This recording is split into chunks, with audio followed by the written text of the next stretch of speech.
The apostles speak with Jesus 2 by 2. The breakfast had lasted more than an hour, and had been a true display of brotherhood. After they finished eating, Jesus beckoned Peter and John to join him for a walk along the beach, while the others stayed by the fire. After a short distance, Jesus asked John, "Do you love me?" John replied, "Yes, Master, with all my heart." Then Jesus said to him, "Stop being so intolerant, then, and learn to love people as I have loved you. Dedicate your life to proving that love is the greatest thing in the world. It's God's love that spurs people to seek salvation. From love springs all spiritual goodness. It's the essence of what's true and beautiful." Jesus then turned to Peter and asked, "Peter, do you love me?" Peter answered, "Lord, you know I love you with all my soul." Jesus responded, "If you love me, Peter, tend my lambs." Don't neglect caring for the weak, the poor, and the young. Preach the gospel fearlessly and without favoritism, always remembering that God shows no partiality. Serve your fellow man as I have served you. Forgive others as I have forgiven you. And Peter, seek God in stillness too. Take time now and then to withdraw and feel the power of thoughtful reflection. After walking silently a bit further, Jesus turned to Peter again and asked, "Peter, do you truly love me?" Simon replied, "Yes, Lord, you know I love you." Jesus said once more, "Then take good care of my sheep. Be a good and true shepherd to the flock. Don't betray their trust. Don't let the enemy catch you off guard. Stay vigilant always, watch and pray." They walked on in silence, and then Jesus turned to Peter a third time and asked, "Peter, do you really love me?" Peter, growing a little sad because the Master seemed not to trust him, said with emotion, "Lord, you know everything, so you know I truly and genuinely love you." Then Jesus said, "Feed my sheep. Don't abandon the flock. Be an example and inspiration to all your fellow shepherds. Love the flock as I have loved you, and devote yourself to their well-being as I devoted my life to yours. And follow me to the end." Peter took this last statement literally. Turning to Jesus, he pointed at John and asked, "If I keep following you, what about this man?" Seeing that Peter had misunderstood, Jesus said, "Peter, don't concern yourself with what your brothers must do. If I want John to remain after you're gone, even until I return, what's that to you? Don't waste your energy on curiosity or control. Use it to follow me." In later days, this remark spread among the believers of the early church, and was taken as a statement from Jesus that John wouldn't die before Jesus returned to establish the kingdom in power and glory, as many in those days thought and hoped. When they returned to the others, Jesus took Andrew and James aside. After walking a short way, he asked, "Andrew, do you trust me?" Hearing this, the former head of the apostles stopped and said, "Yes, Master, I absolutely trust you, and you know it." Jesus replied, "Andrew, if you trust me, then trust your brothers more, even your brother Peter.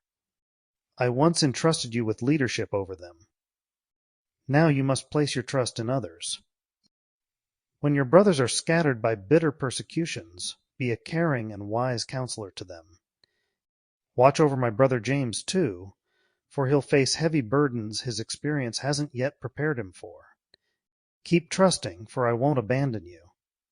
When your work here on earth is done, you'll come to me." Then Jesus turned to James and asked, "James, do you trust me?" James answered, "Yes, Master, I trust you with all my heart." Jesus said, "James, if you trust me more, you'll be less impatient with your brothers. If you place your trust in me, it'll help you be kind to your fellow believers. Learn to weigh the consequences of your words and actions carefully.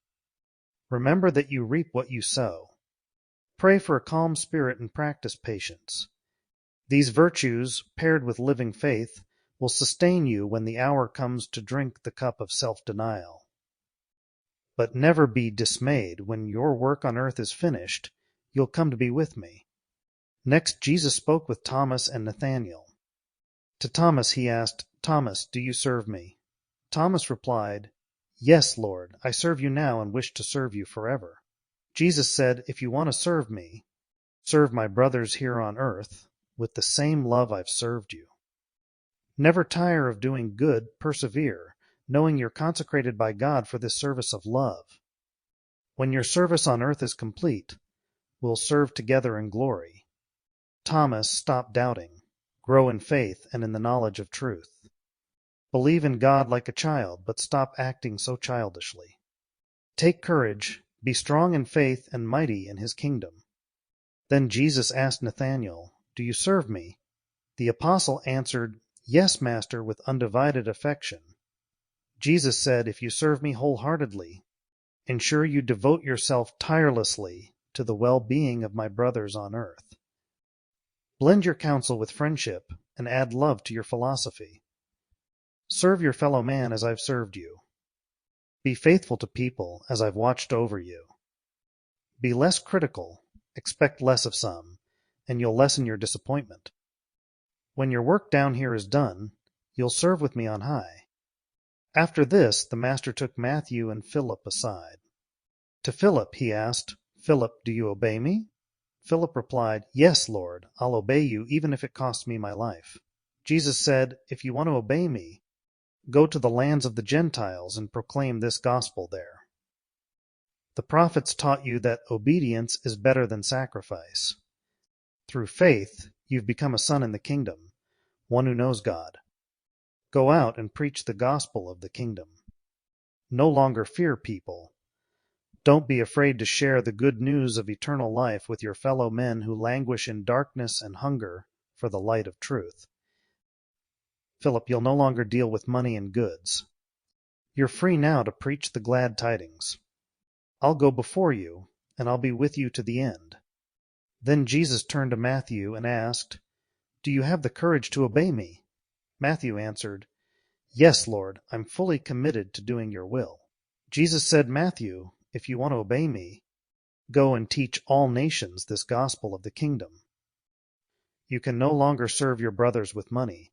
Now you must go out to proclaim the good news of spiritual salvation. From this moment, your top priority is the commission to preach the gospel of the kingdom.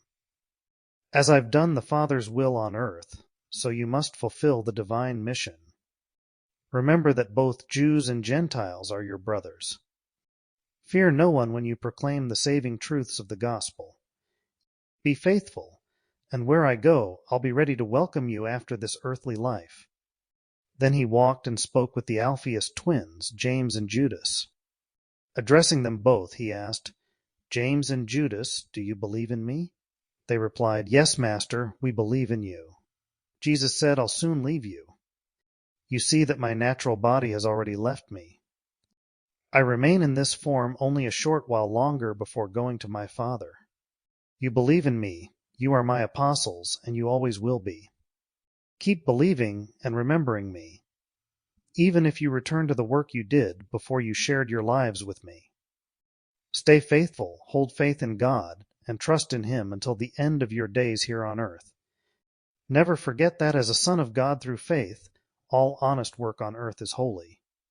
Nothing a son of God does can be insignificant. From now on, do your ordinary tasks as if you're doing them for God. And rejoice, for when you're finished in this world, I have other, better worlds where you can work for me. In all this work, here and on those other worlds, I'll work with you, and my Spirit will dwell within you." It was nearly 10 o'clock when Jesus returned from his talk with the Alphaeus twins. As he prepared to leave them, he asked them to bring Simon Zelotes back that same day, and instructed them to travel the next day to the mountain where they had been ordained. After saying this, he vanished from their sight. That afternoon Peter and Andrew went to Simon Zelotes and convinced him to return.